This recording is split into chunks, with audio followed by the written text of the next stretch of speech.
আসসালামু আলাইকুম।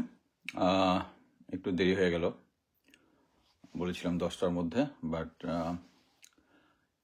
সাবজেক্টটা খুব ইম্পর্টেন্ট। সেটা হচ্ছে বাংলাদেশে র। আপনারা যদি ইয়াটা দেখে থাকেন, আমার দেশের যে রিপোর্টটা থেকে আমি কিছু জিনিস প্রথমে পড়ে শোনাচ্ছি। সেটা হচ্ছে আমি, পিনাকিদা আরো অনেকেই কন্টিনিউয়াসলি বলে যাচ্ছিলাম যে বাংলাদেশে রয়ের যে ঘাঁটি এবং তারা কত জায়গার ভিতরে পেনিট্রেট করেছে। সো এই জিনিসটা প্রথম না, এর আগে কয়েকটাই মেইন স্ট্রিম মিডিয়াতে আসছে, বাট আমার দেশে এটা একটা বিস্তারিতভাবে একটা রিপোর্ট আকারে এসছে। সো এটা নিয়ে আমি কথা বলবো, ডিসিশন নিয়েছি। প্রথমে হচ্ছে বাংলাদেশের জাতীয় নিরাপত্তা উপদেষ্টা ছিল জেনারেল তারেক সিদ্দিকী। তার উচিত হচ্ছে বাংলাদেশকে বহির্বিশ্বের আক্রমণ থেকে, অর্থাৎ হচ্ছে বাংলাদেশের বাউন্ডারির বাইরে যারাই আসে এখানে, আধুনিক এই যুগে শত্রু বলে কেউ নাই, বন্ধু বলে কেউ নাই। আমাদেরকে ফরেন পলিসি সেট করতে হবে হচ্ছে আমার দেশের রিকোয়ারমেন্ট অনুযায়ী, এবং এটা প্রতিবেশী দেশের রিকোয়ারমেন্টের সাথে অ্যাডজাস্ট করতে হবে উইন উইন সিচুয়েশনে। সো প্রথমেই হচ্ছে জেনারেল তারেক সিদ্দিকী যেটা করেছে সেটা হচ্ছে আমাদের ভিতরে রিপোর্টের মূল থিমটা ছিল হচ্ছে যে ডিজিএফআই এর ভিতরে র এর একটা 2টা ফ্লোর জুড়ে তারা রয়ের অফিস বানিয়েছিল, এবং ওখান থেকেই ভার্চুয়ালি তারা বাংলাদেশকে কন্ট্রোল করতো বিভিন্নভাবে। এবং তারা বাংলাদেশের বিভিন্ন জায়গাতে, আপনি এই জিনিসটা বুঝতে হলে এই জন্য আমি প্রথমে বলেছিলাম আপনারা বাংলাদেশের র বইটা যদি পড়েন, দেয়ার আর লট অফ বুকস। আপনারা যদি আরো ডিটেলস বুঝতে চান, একটা হচ্ছে বি রামনের একটা বই আছে, কাউ বয়েজ অফ র, সম্ভবত। কাউ বয়েজ হচ্ছে RN কাউয়ের বয়েজ, মানে রয়ের যারা 1960 ওই র যখন তৈরি হয় তখন তার হেড ছিল হচ্ছে RN cow. He was a serious man. I have a lot of respect for him. He got a lot of respect from intelligence community. যদিও পুলিশ ব্যাকগ্রাউন্ডে ছিল, but he was phenomenon.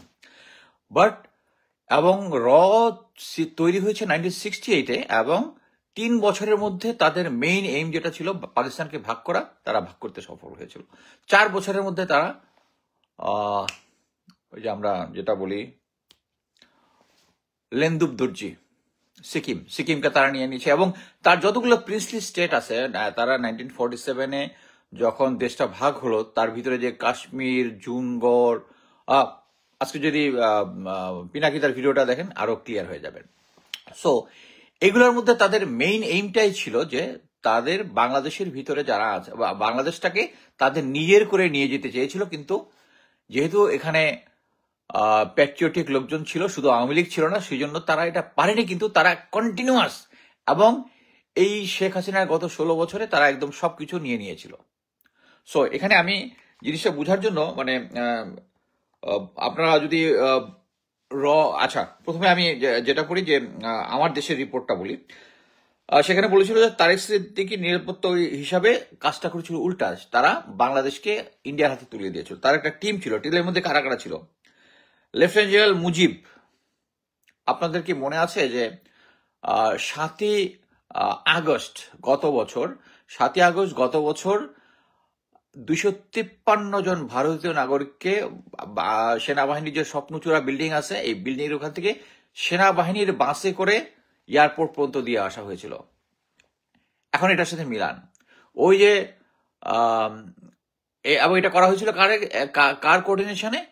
Lieutenant general Mujib যখন এটা করেন, তখন কি general Waker এটা জানতেন না? ক্যান্টনমেন্টের ভিতরে তো হয়েছিল। সো এটা জাস্ট বুঝার চেষ্টা করেন। এইটা হচ্ছে ম্যাক্সিমাম এই 253 লোকজন ছিল। এই আমার দেশে যে আসছে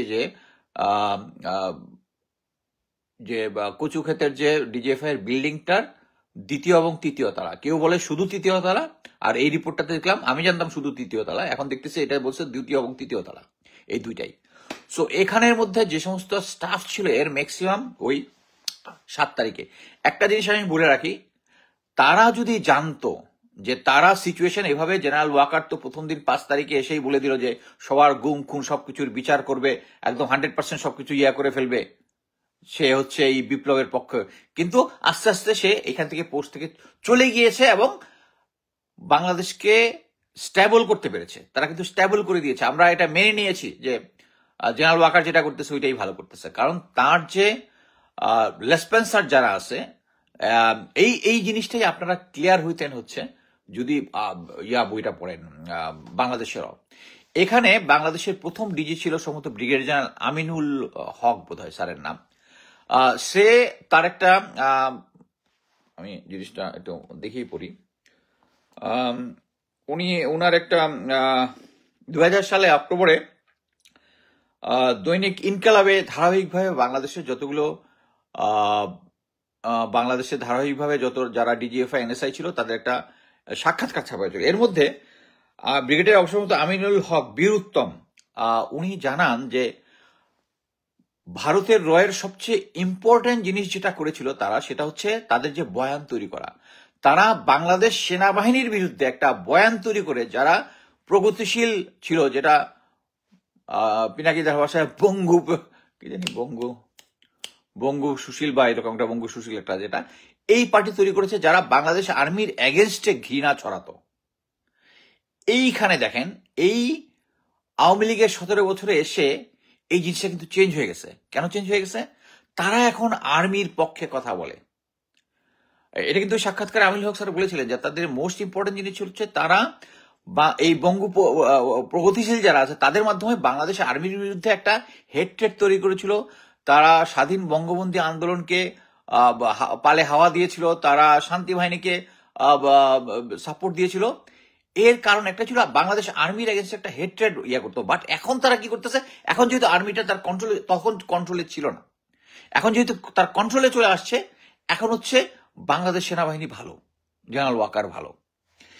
এখন আরেকটা জিনিস আপনাকে প্রথমে আরেকটা জিনিস, আপনারা সবাই জানেন সাবেক GD major general M A. Matin, যিনি তত্ত্বাবধায়ক সরকারও ছিলেন এবং দুর্নীতি দমন কমিশনের মহাপরিচালক ছিলেন, উনি যে কথাটা বলেছে, র সর্বপ্রথম অনুপ্রবেশ করেছে সংস্কৃতির মায়াবী পথ ধরে, তারপর ক্রমশ শাখা প্রশাখা বিস্তার করছে শিক্ষাঙ্গন, কালক্রমে তার ব্যাপ্তি ও প্রসার ঘটেছে আমাদের রাজনৈতিক অর্থনৈতিক অঙ্গনে। তার মানে বুঝতে পারছেন? এবং এই যে বয়ানটা যারা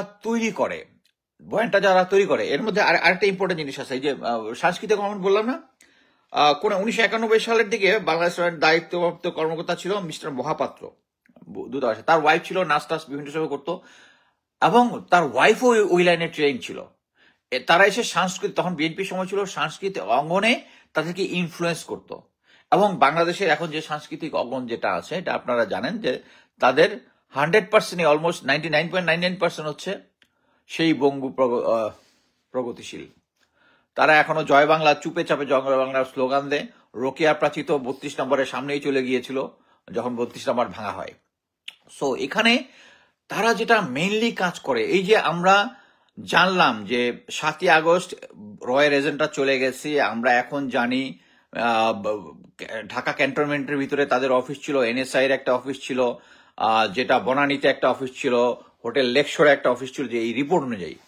কিন্তু তারপরে আমরা একটা পার্টি যারা আছি, তারা এখন ওই যে তারা বয়ান তৈরি করেছে, তাদের যে সুশীল সমাজ যেটা আছে, তারা বয়ান তৈরি করেছে। এবং দেখেন এখানে কিন্তু একটা ক্লিয়ারলি বলেছে যে বনানীতে এবং লেকশোরে যে অফিসটা ছিল, এটাতে বাংলাদেশ রিটায়ার্ড মিলিটারি অফিসার যারা আছে তাদের একটা গ্রুপ এখানে কাজ করতো এবং তারা এখনো কাজ করে যাচ্ছে। এই রিটায়ার্ড অফিসার গ্রুপটাকে কিভাবে কন্ট্রোল করে, সেটা হচ্ছে আমরা সবাই জানি, প্রফেসর কলিমুল্লাহ সবাইকে পিএইচডি দেয়। প্রফেসর কলিমুল্লাহ যেটা করে, এই কলিমুল্লাহদেরকে সহ অন্যান্যদেরকে তৈরি করেছে। এই যে প্রথম আলো থেকে শুরু করে, আপনারা যদি এই আগের যে ডিজি যারা ছিল তাদের এই বই, তাদের বয়ানগুলা পড়েন, তার ইয়াগুলা পড়েন, তার বইটা পড়েন, তাহলে আপনি ক্লিয়ার বুঝে যাবেন যে প্রফেসর কলিমুল্লাহর মতো লোকজনকে।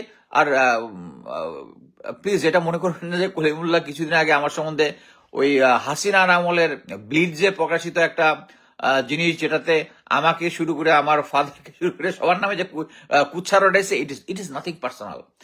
ইট is nothing personal, it's totally patriotic. আমি আপনাদেরকে কলিমুল্লাহ সম্বন্ধে বলতেছি বা অন্যদেরকে যা বলতেছি সেটা হচ্ছে টোটালি প্যাট্রিয়টিক। আমাদের কাছে এখন প্রফেসর কি জেনারেল ওয়াকারের বয়ানগুলা, জেনারেল ওয়াকারের কার্যক্রমগুলা, সে যখন এখন নব্য কি সুশীল আওয়ামী লীগকে আনতে চায়, যখন আওয়ামী লীগ নিষিদ্ধ ঘোষণা করতে, তখন আমরা মেনে নেওয়ার চেষ্টা করতেছি। কি জন্য? কারণ ওই সুশীল পার্টি আপনাকে বয়ান দিয়ে আপনাকে কনভিন্স করার চেষ্টা করতেছে যেটা হচ্ছে তা ঠিক হচ্ছে, জেনারেল ওয়াকার ঠিক কাজ করতেছে। আমার এগেনস্টে প্রচার হচ্ছে, আমার নিশ্চয়ই জেনারেল ওয়াকারের এগেনস্টে কোনো একটা পার্সোনাল গ্রাজ আছে। ভাই আমাকে বলবো, আপনাদেরকে দেখতে বলবো যে আমি অ্যাটলিস্ট 2 বার, যখন উনাকে প্রথম সেনাপ্রধান অ্যাপয়েন্টমেন্ট দেওয়া হয় তার আগে আমি কনক সরার ভাইয়ের ইয়াতে আমি ক্লিয়ারলি উনার পক্ষে বলেছি, উনি এত ভালো মানুষ, উনি করেছে সেই করেছে। আমাদের কি এইম ছিল যে উনি অ্যাকচুয়ালি শেষ পর্যন্ত কোনো কঠিন রক্তপাত টাইপ কোনো কিছু না করেন, কিন্তু উনি করেছেন, উনি করেছেন।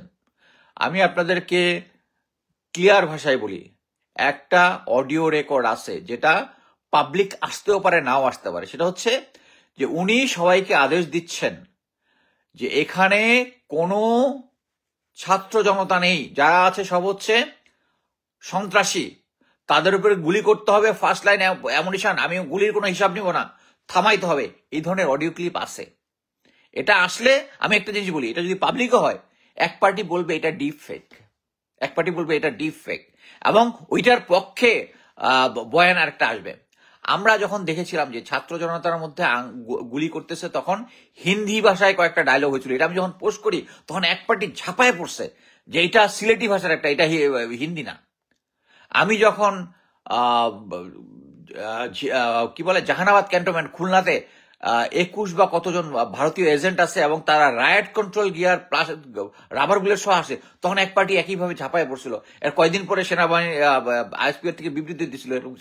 এটা হচ্ছে আপনাদেরকে বয়ানটা খাওয়ানো হচ্ছে। আপনারা যদি এই জিনিসটা মানে বাংলাদেশের র বা ইনসাইড র অশোক রায়না যেটা যদি না পড়েন, শুধু এই সুস্থ বঙ্গু প্রগতিশীলদের কথাবার্তা শোনেন, এই যে দেখেন প্রফেসর কলিমুল্লাহ, আমি কলিমুল্লাহর উদাহরণ দিচ্ছি, তার প্রতি আমার পার্সোনাল গাছ থেকে না, এই কলিমুল্লাহর মতো আরো যারা আছে, এই যে মতিউর রহমান আছে, এখন ধীরে ধীরে যত যারা যারা বিভিন্ন সময় আসে তাদের সবাইকে কেনা হয়ে গেছে, সবাইকে কেনা হয়ে গেছে, ভেরি ফিউ এখনো কেনা হয় নাই। এখন আপনি শুধু একটা দেখেন যে সে বারবার বলতেছে, প্রফেসর কলিমুল্লাহ আমাদেরকে বলে যে ভারত বাংলাদেশের উপরে ইন্টারভিন করবে, ভারত আমরা যদি এটা না করি, চীনকে যদি আমরা এই বিমানবন্দরে, ভারত আমাদেরকে এয়ার স্টাফিং করবে। দেখেন এই ধরনের প্রপাগান্ডা দুইটা দেশের মধ্যে হয়, কিন্তু একটা জিনিস মনে রাখবেন, আমি যদি বাংলাদেশি হই, আমি কখনোই ভারত কি করতে পারে, এই ধরনের কিছু করতে পারে, এটা আমি পাবলিকলি বলবো না। আমি কোথায় বলবো? আমার যদি গোয়েন্দা সংস্থার সাথে যোগাযোগ থাকে, আমি কলিমুল্লাহ একজন প্রফেসর, তার সাথে তার আন্ডারে বহুত লোকজন পিএইচডি করছে, তাদের প্রত্যেকে ইয়া করতে হয় যে ইন্ডিয়া কিন্তু এটা, উনি যদি রিয়েলি বিশ্বাস করে উনি এটা করতে পারে, উনি না করে উনি ভারত তাকে দিয়ে বলাচ্ছে। দেখেন বাংলাদেশে তাকে যে অনারারি র্যাঙ্কটা দেওয়া হয়েছে লেফটেন্যান্ট কর্নেল, প্রথমে তো মেজর দেওয়া হয়েছিল, এটা মানে নর্মালি কিন্তু একজনকে একটাই র্যাঙ্ক দেওয়া হয়, মানে অনারারি র্যাঙ্কের মধ্যে প্রমোশন, এটা আমি আগে শুনি নাই। প্রথমে সে মেজর ছিল, তারপরে ওখান থেকে অনারারি র্যাঙ্ক থেকে, এটা কেন হয়েছে? বিকজ সে বাংলাদেশের মিলিটারি নিয়ে কথা বলে, সে বাংলাদেশের মিলিটারির সাথে আস্তে আস্তে ক্লোজ হওয়ার চেষ্টা করছে। সে যখন বাংলাদেশে যখন রংপুরে একটা মিলিটারি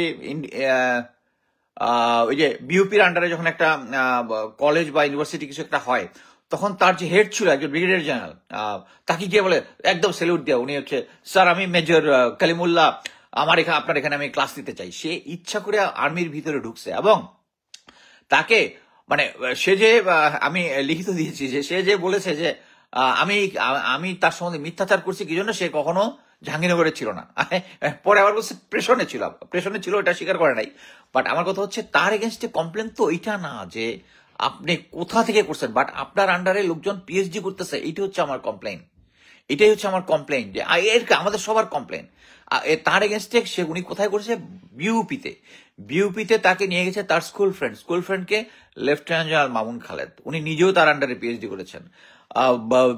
মোটা বেনজির তার পিএইচডি করেছেন, মোটা আজিজ, জেনারেল আজিজ তাকে করেছেন। এছাড়া অনেক মিলিটারি অফিসার যাদেরকে পিএইচডি র্যাঙ্ক দিছে হচ্ছে এই আওয়ামী কনসিডারেশনে, এবং এর মধ্যে আরো ওয়েস্টেজও আছে, অনেক লোকজনকে করাইছে যে এদেরকে পিএইচডি ডিগ্রি দিলে এরা বিভিন্ন সময় টক শোতে লঞ্চ করতে, কিন্তু তারা কথাবার্তা এফেক্টিভ ছিল না, তারা ওয়েস্টেজ। বাট এইভাবে পিএইচডি দেওয়া হচ্ছে। এবং প্রফেসর কলিমুল্লাহকে কেন দেওয়া হয়েছে লেফটেন্যান্ট কর্নেল র্যাঙ্কটা, মেজর দেওয়া হয়েছিল কিন্তু প্রথমে, তারপরে মানে অনারি র্যাঙ্কের মধ্যে প্রমোশন আমি শুনি নাই, আছে কিনা থাকতে পারে, বাট আমি শুনি নাই।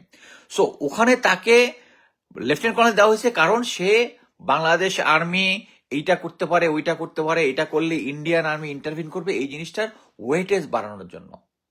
এবং এই জিনিসটাই যে গত 16 বছরে এর আগের পর্যন্ত যারা ডিজি ছিল, বিভিন্ন জেনারেল মতি থেকে শুরু করে যারা মোহাম্মদ জান চৌধুরী, যারা ডিজি এনএসআই ডিজি ছিল, তারা এইটাই বলার চেষ্টা করছে যে তাদের মেইন জিনিসটা হচ্ছে বাংলাদেশের এগেনস্টে বয়ান তৈরি করার জন্য তারা এই যে ফিফথ কলামিস্ট বলে, এটাকে ফিফথ কলামিস্ট তারা তৈরি করেছে। এবং এদেরকে আমরা ফাইট করার মতো যথেষ্ট আমরা বয়ান তৈরি করতে পারতেছি না। বয়ান তৈরি করার মতো এখন যে স্ট্রং বয়ান তৈরি করতে হবে সেটা হচ্ছে পিনাকিদা।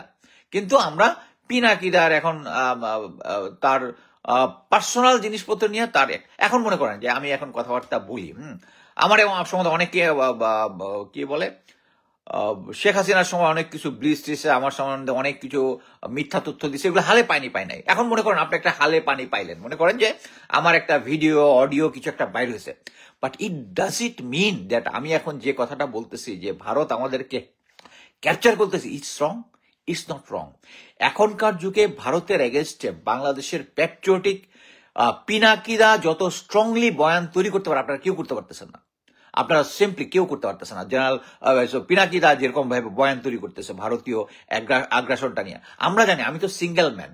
আমি এই যে আমি বলে দিয়েছিলাম 10টার সময় আসতে পারবো, কিন্তু আসি নাই। আমার আজকে অ্যানুয়াল ছিল, ডক্টরেট ছিল, ডক্টরের সাথে আমার ওয়াইফকে নিয়ে যেতে হয়েছে বিভিন্ন জায়গায়, ব্যাংকে যাইতে হয়েছে, বিভিন্ন ক্রাইসিস। আমি গত সপ্তাহে আমি কাজ করছি সিম্পলি 80 আওয়ার্স কাজ করে আমি এখানে টাইম দিচ্ছি। এটা কি জন্য? আমার প্যাট্রিয়টিক পয়েন্ট অফ ভিউ থেকে আমার দেশটাকে ভারত এভাবে কন্ট্রোল করবে এটা আমি দেখতে পারবো না। সো একটা জিনিস বুঝতে হবে আমাদেরকে, এই যে আমার দেশ যে রিপোর্টটা বের করেছে এটা আমাকে সিরিয়াসলি নিতে হবে। আমরা যে সমস্ত বয়ান ভারতীয় রেসপন্সাররা তৈরি করে তাদেরকে আমাকে থামাইতে হবে।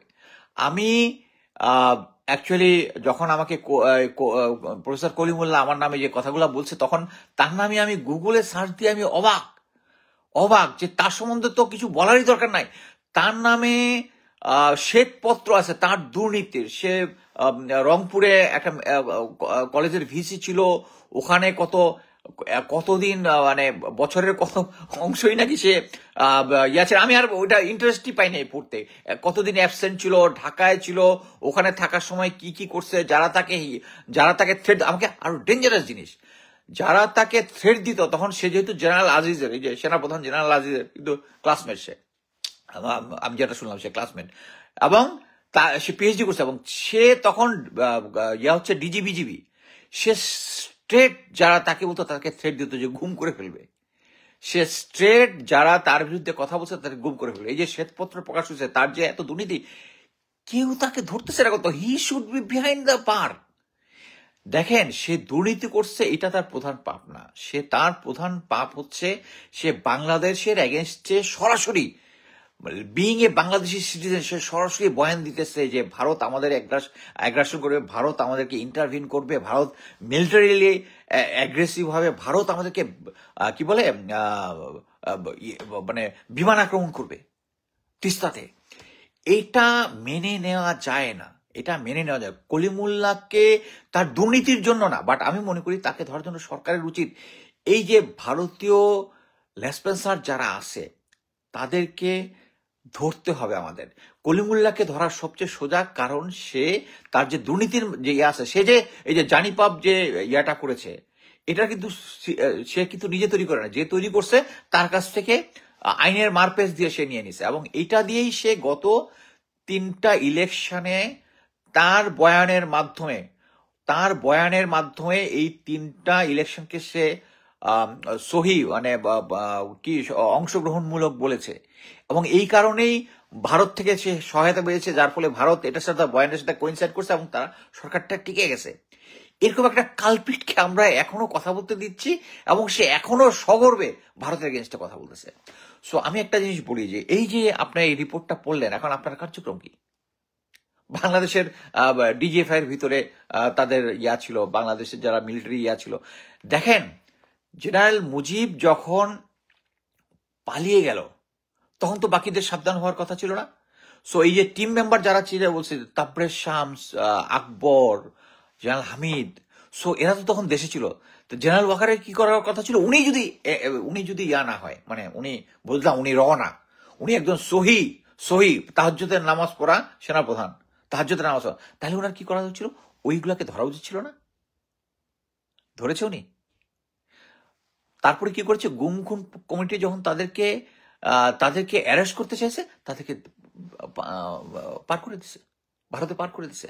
তারপরে জেনারেল ওয়াকার ভালো, উই আর ইন এ মানে ভারত এই যে সমস্ত তাদের লেসপেন্সার দিয়ে বয়ান তৈরি করতেছে, আমরা ধুমায় খাচ্ছি। একটার পর একটা জেনারেল ওয়াকার একটার পর একটা ভারতের পক্ষে, আওয়ামী লীগের পক্ষে কথা ধরা হইতেছে। তারপরেও জেনারেল ওয়াকার ভালো।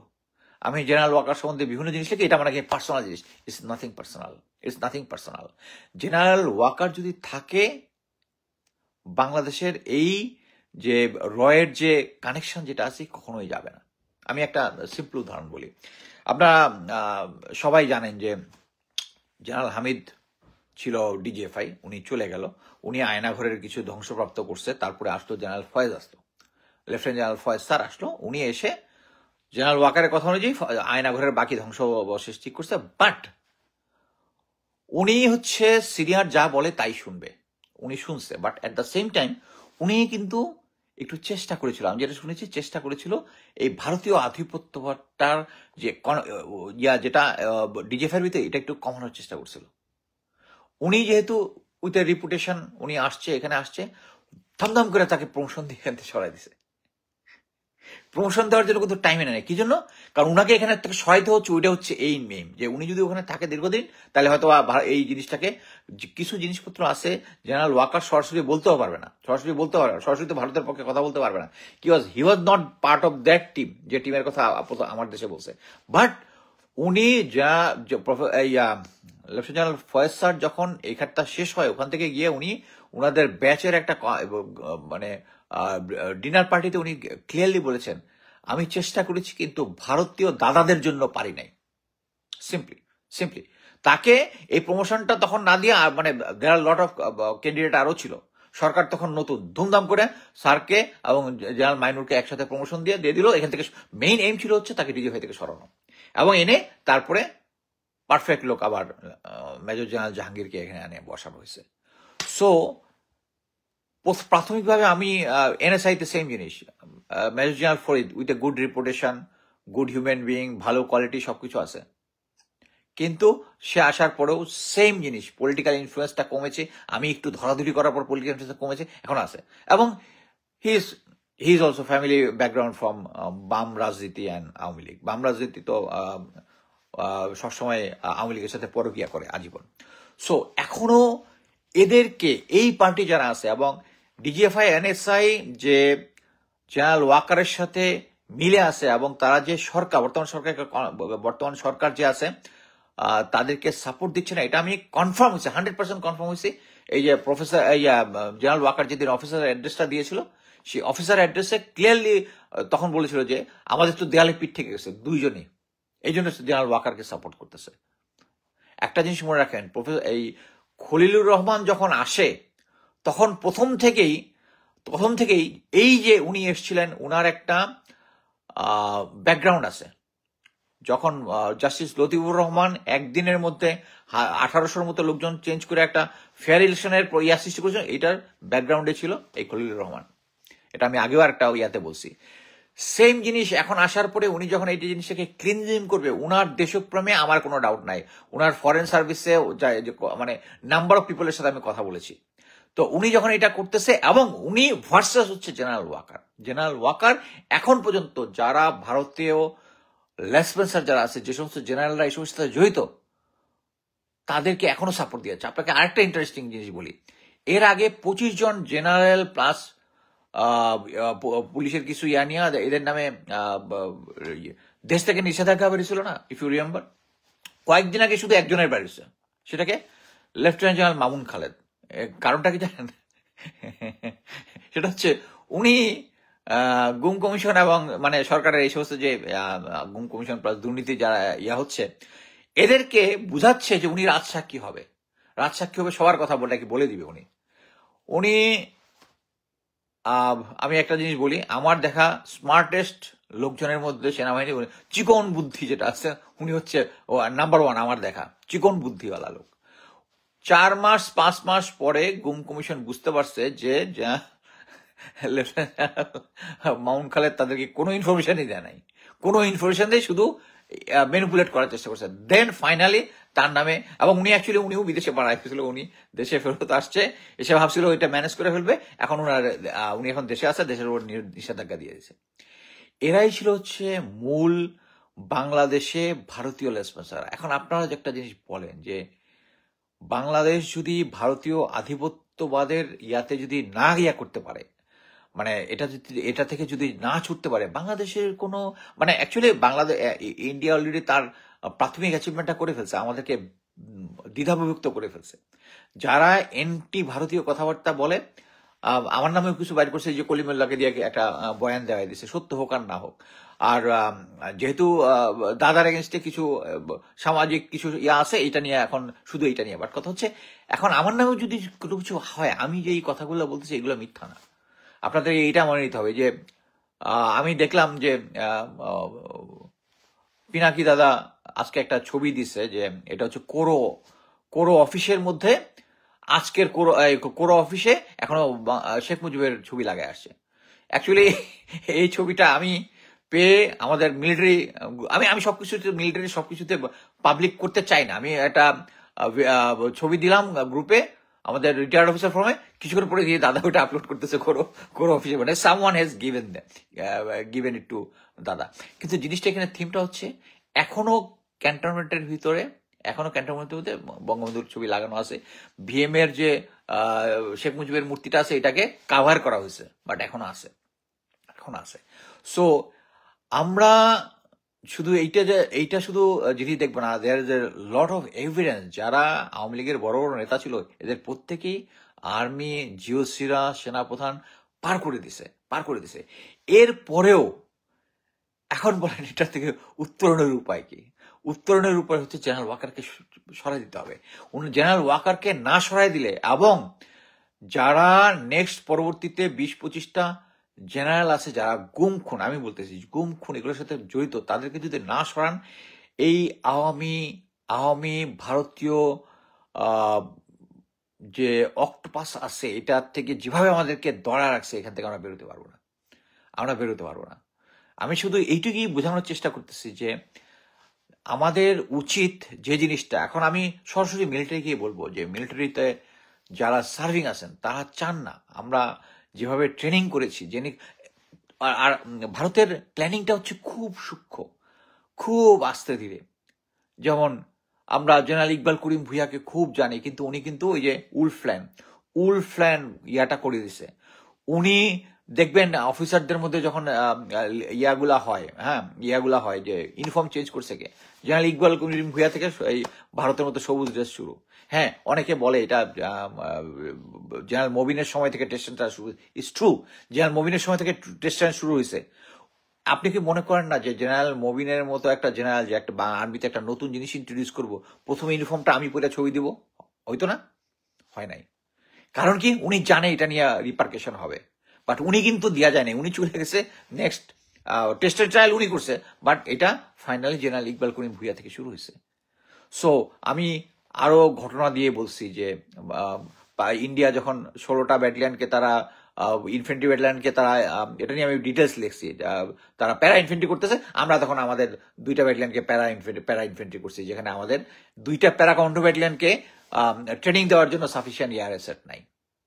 কেন? কারণ আমরা হচ্ছে ভারতের অ্যালাই। তাদের 16টা মিলা, আমাদের 2টা মিলা, আমরা অ্যালাইড ফোর্স, আমাদের 18টা ব্যাটালিয়ন আছে।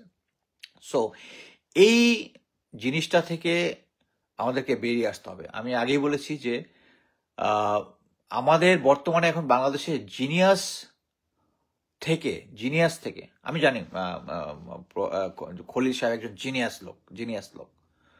জিনিয়াস লোক, কোনো ডাউট নাই। কিন্তু তার ইম্পর্টেন্স জিনিয়াস থেকে হচ্ছে তার প্যাট্রিয়টিজম আছে কিনা।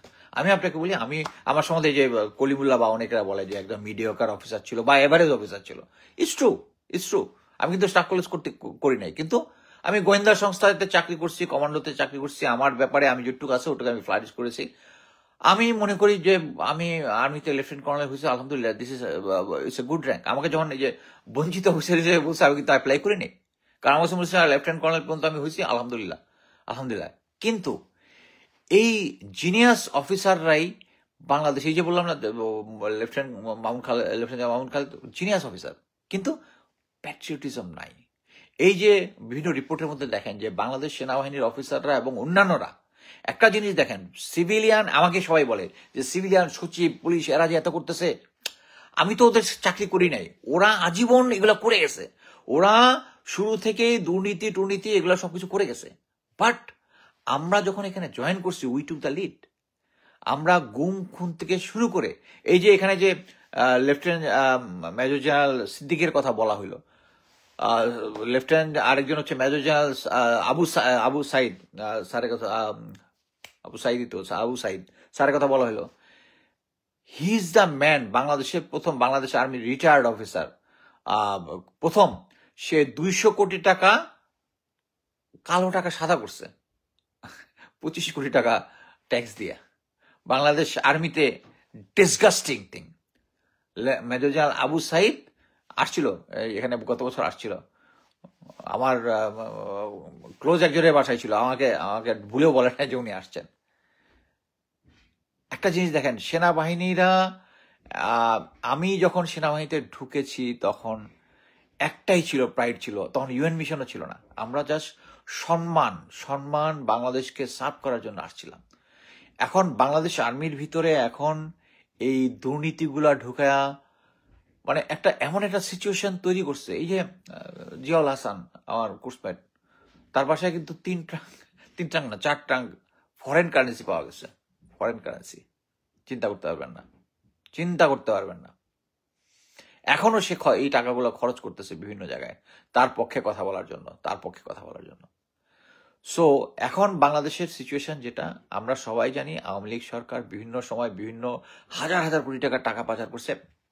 এই টাকা পাচার দিয়ে এখন তারা, আপনি শুধু একটা জিনিস চিন্তা করেন যে 1400 লোক মারা গেছে। আপনার যে জিনিসটা, আমি যদি আওয়ামী লীগ হইতাম, লজ্জায় চোখ বন্ধ করে পালায় চলে যেতাম, একদম ইয়ে হয়ে। বাট এত কিছুর পরে লন্ডনে আপনারা দেখেছেন, ইভেন নিউ ইয়র্কে আওয়ামী লীগের পক্ষে গলাবাজি করার লোক আছে। সো এইটা একদম সেম যে নাৎসি যে কাল্ট যেটা ছিল, নাজি পার্টি, সেম জিনিস হয়ে গেছে। তাকে নিষিদ্ধ করা এখনো হয় নাই, তাদের কার্য স্থগিত হয়েছে, বাট আমি মনে করি ফিউচারে এটা হবে। সো আমি প্রেজেন্ট রাজনৈতিক পরিস্থিতি লাস্ট একটা কথাই বলবো। আমরা দেখেছি যে তারেক জিয়ার সাথে প্রফেসর ইউনূসের একটা কনফারেন্স হয়েছে, ইনডোর কনফারেন্স হয়েছে। এটার এখন পর্যন্ত যত আমি দেখেছি, যত রিভিউ দেখেছি, এভরিথিং ইজ গুড। বাট একটা জিনিস হচ্ছে, এই বিএনপিকে একটা জিনিস বুঝতে হবে যে তাদের যে সমস্ত লোকজন আছে, তাদের যে লোকজন এখানে আছে, তারা চোখ বন্ধ করে যারা ভারতের সাথে কানেক্টেড তাদেরকে আউট করতে হবে। এটা যদি বিএনপি না বুঝে, তাদের ফিউচার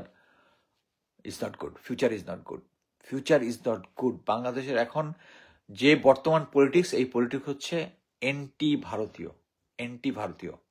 ভারতকে যারা স্পেস দিবে, যাদের এখন আমি একটা জিনিস আপনারা দেখেন যে তারেক জিয়া কত সুন্দরভাবে প্রফেসর ইউনূসের সাথে রেসপেক্ট রেখে কথা বলেছে। প্রথমে বলছে, আম্মা আপনাকে সালাম জানিয়েছেন।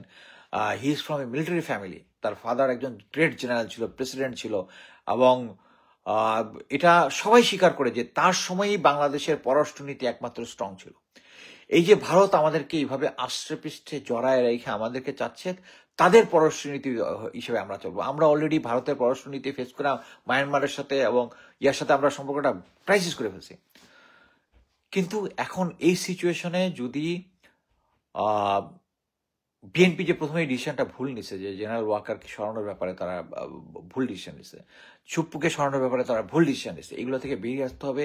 একটা জিনিস বলতে পারি যে বাংলাদেশ আর্মিকে ঢেলে সাজানোর জন্য জেনারেল ওয়াকারকে রেখে হবে না। আপনারা যদি বললাম না ওই যে অডিওটা, ওনার একটা অডিও আছে যে উনি আদেশ দিচ্ছেন যে এখানে কোনো ছাত্র জনতা নেই, সবাই হচ্ছে সন্ত্রাসী, এবং ফার্স্ট লাইন অ্যামুনিশন বলা আছে, এটা কোনো হিসাব দিতে হবে না, গুলি করার জন্য সে থামাইতে বলছে। এটা যদি বের হয় তারপরে এক পার্টি বয়ান নিয়ে আসবে, এটা ডিপ ফেক। সো আমি শুধু এইটাই বলতে চাচ্ছি যে আমাদের এখন উচিত, এক হচ্ছে ফার্স্ট হচ্ছে আর্মিকে রিভাইভ করা, আর্মির জেনারেল ওয়াকারকে সরানো, অন্যান্য যারা ভারতের সাথে কানেক্টেড তাদেরকে সরানো। এখানে তো আর কোনো ইয়ার নেই, মনে করছে লেফটেন্যান্ট জেনারেল 5 জন ভারতে, আর মেজর জেনারেল সব 5 জন ভারতে পালায় গেছে। এরা কি ভারতীয় এজেন্ট ছিল। পালায় যাওয়ার পরে এখন মিলিটারি স্ট্রাকচারে ব্রিগেডিয়ার, ক্যাপ্টেন, মেজর, লেফটেন্যান্ট, এগুলো বাকিরা কি কেউ নাই? শুধু এই 5 জনেই যারা পালায় গেছে এরাই শুধু ভারতীয় এজেন্ট ছিল। ভারতীয় এজেন্ট আমরা তো আগেই আমি বলছি যে লেফটেন্যান্ট জেনারেল শাহিন অজিত দোভালের সাথে টেক্সট আদান প্রদান করছে, এটা নিয়ে জেনারেল ওয়াকার তাকে সামন করছে, তাকে শুধু পোস্টিংটা করায় দিছে। তারা কিছু করে নাই কি জন্য? কারণ তারা সবাই জেনারেল ওয়াকারও রয়্যাল এজেন্ট, উনিও রয়্যাল এজেন্ট। কথা ক্লিয়ার। সো আমি শুধু এইটাই বোঝানোর চেষ্টা করতেছি, সেটা হচ্ছে আরেকটা জিনিস হচ্ছে যে বয়ান যারা তৈরি করে, এখানে প্রফেসর কলিমুল্লাহ দুর্নীতিতে, তো আপনি যদি গুগল সার্চ করেন কোনো কিছু তার দুর্নীতিতে ভরা, দুর্নীতির সবকিছু ইয়েতে ভরা, তাকে এই দুর্নীতির দায়ে এখন ধরে জেলে ভরা উচিত। কি জন্য? সে, তার মেইন দোষ হচ্ছে সে বাংলাদেশে এগেনস্টে, বাংলাদেশে থেকে বাংলাদেশের নাগরিক হইয়া সে কিভাবে বলে ভারত আমাদেরকে ইন্টারমিনেট করে দিচ্ছে। আমি অ্যাকচুয়ালি তার সাথে যারা টক শো করেছি, এক্সকিউজ মি, টক শো করার সময় আমি তাকে কিন্তু প্রতিবারই ধরেছি। উনি আবার খুব স্মার্ট। আমি যেহেতু লেফটেন্যান্ট কর্নেল এবং উনার অনারি র্যাঙ্ক, অর্থাৎ উনি আমাকে স্যার বলে, আমি উনাকে প্রফেসর, ইজ এ টিচার, আমি তাকে স্যার বলি। কিন্তু কথা হচ্ছে when question of Bangladesh comes, সেটা হচ্ছে তাকে তার মুখটা বন্ধ করতে হবে, তার এই বয়ান দেওয়াটা বন্ধ করতে হবে। ভারতের পক্ষে কথা বলে, এটার জন্য কোনো আইনে যদি না হয়, তাকে দুর্নীতির জন্য তাকে ধরতে হবে। এবং এই বয়ান পার্টিটা আপনারা দয়া করে বিশ্বাস করেন না, এই যে রিপোর্টটা আমার দেশ বের করেছে 100% সহি, 100% সহি। এবং এরকম একটা রিপোর্ট দিছে, এর মধ্যে 5 জন বিদেশে পালায় গেছে। আপনি কিভাবে এটা বলেন যে এটা সহি না? কেমনে বলতে পারেন? তারপরে তো ওই পার্টির বয়ান আপনি কিভাবে বিশ্বাস করতে পারেন? বাট আমরা যদি বাংলাদেশকে ভালোবাসি, আমাদের উচিত প্রফেসর ইউনূসকে সহায়তা করা, খলিলুর রহমানকে সহায়তা করা। জেনারেল ওয়াকারকে যদি না সরানো হয়, আমি বলি কোনোভাবেই বাংলাদেশের ভারতের আধিপত্য ইয়ে হবে না। এই যে আবার আরেকটা জিনিস মনে করাই দিই, ব্রিগেডিয়ার আমিনুল হক বোধহয় স্যারের নাম, প্রথম ডিজিএনএসআই ছিল, উনি বলে দিচ্ছে যে তারা সাকসেসফুলি বাংলাদেশের আর্মির এগেনস্টে তারা বয়ান তৈরি করতে পারছে। বাংলাদেশের আর্মিকে একটা, যাকে মানে ভারত আওয়ামী লীগ, তারা বাংলাদেশ আর্মিকে নেগেটিভ, এই যে আপনারা দেখছেন না রক্ষী বাহিনী তৈরি করছে শেখ মুজিবুর রহমান, কি জন্য? আর্মির এগেনস্টে, তারা একটা আর্মির এগেনস্টে বয়ান তৈরি করছে সাকসেসফুলি। সেই বয়ান এই 2024 এসে 25 এসে চেঞ্জ হয়ে গেছে। এখন হচ্ছে আর্মি ভালো, কারণ এখন আর্মিকে তারা পকেটে নিয়ে নিছে। যাক, আমি অ্যাকচুয়ালি কোনো আমি বলেছিলাম, আমি ভাবছিলাম যে একটু প্রিপারেশন নিব, বাট আমি অ্যাকচুয়ালি পার্সোনাল কাজে আমি খুবই ব্যস্ত ছিলাম। এই যে কর্নেল হাসিবুলকে কে গুম করেছিল, জি আমি ওখানে গ্রুপে ছিলাম। আপনি কনক স্যারের শোটা দেখেন। আমি এখন আমার সম্বন্ধে ওই জিনিসগুলা, ম্যাডাম খালেদা জিয়ার বাড়ি থেকে উচ্ছেদের সাথে আমি ছিলাম। ভাই আপনারা চোখ বন্ধ করে একটু কনক স্যারের শোতে আমি আর হাসিন স্যার এসে ঘটনা বর্ণনা করেছিল, ওগুলো পড়ে তারপরে কথা বলেন। এটা চলতেই থাকবে, আমার এগেনস্টে প্রোগ্রামটা চলতেই থাকবে। ওটা হচ্ছে when I speak the truth, লোকজন আমার কথা শুনবে। এই কারণেই আমার এই যে অডিও, আমি একদম ক্লিয়ার কাট বলে দিচ্ছি, আমার কোনো কপিরাইট নাই। জাস্ট প্রিচ ইট। আমার নিজের ইউটিউব চ্যানেলের মধ্যে কোনো ইয়া নাই, আমি ইউটিউব চ্যানেল করতেছি, এটার মধ্যে কোনো ভিউ নাই। কিন্তু আমারগুলো যারা কপি করে তাদের ভিউ আছে, বা 100,000 ভিউ আছে, কোনো সমস্যা নাই। বাট কথা হচ্ছে আমাদের এইম হচ্ছে একটাই, আমাদেরকে ভারতের আধিপত্যবাদ থেকে সরাইতে হবে, এবং আধিপত্যবাদ থেকে সরার জন্য জেনারেল ওয়াকারকে রেখে আমরা এই জিনিসটা পারবো না। Thank you.